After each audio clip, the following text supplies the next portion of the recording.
Hey, sitting here in carpool and talking to the Lord, and it all of a sudden came into my mind, what is my sustenance?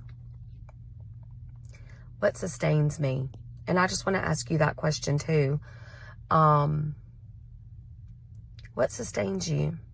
What gets you through life?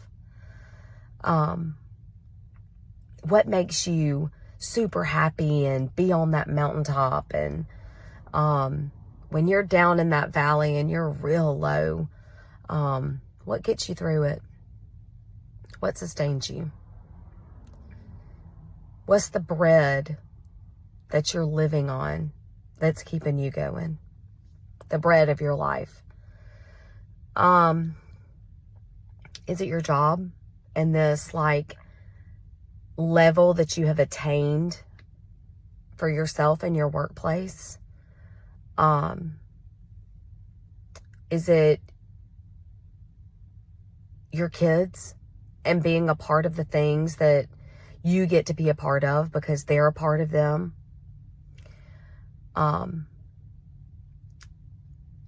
What is it?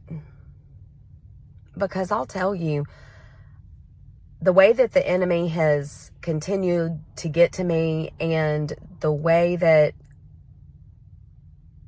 well, if I think about the thing, like the overarching theme of my life that I keep doing, that the Lord, I finally get to a place of submission to Him, and I realize, dang, I've done it again. Lord, forgive me for that. Why do I keep doing this to myself? It's putting my faith in people. And if I'm not surrounding myself with the right people that are constantly bringing me back to the Lord, I find myself in these unhealthy patterns over and over again. And then I end up in the mentality of, man, the things that are sustaining me, or I thought were sustaining me, why am I so low? It's because sometimes your kids talk back and they disappoint you. And this includes grandkids. If you're living for your grandkids or living for the things that are going on in your kids' life, hey, they disappoint us sometimes. They fail us sometimes. I fail my parents sometimes. I know I sure have.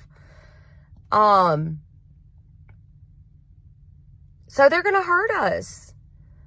What happens whenever it's our job and it's that level that we have attained? But hey, guess what? There's always a higher level. And even retirement's that higher level. Well, what if you get to retirement, or what if you get that job and it's not what you thought it was going to be? Or what if, even worse, you don't get that job? When you've done all the right things, you've made all the right connections, and they choose somebody over you. Man, we just get to that low place. And I just have to tell you, we really need to think about what our sustenance is. Like, what is it?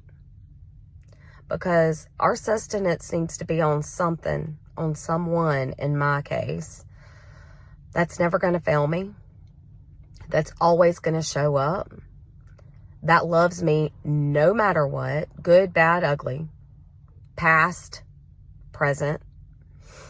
They love me. Anyway, just wanted to put this out there because, hey, if I'm dealing, I'm sure you're dealing.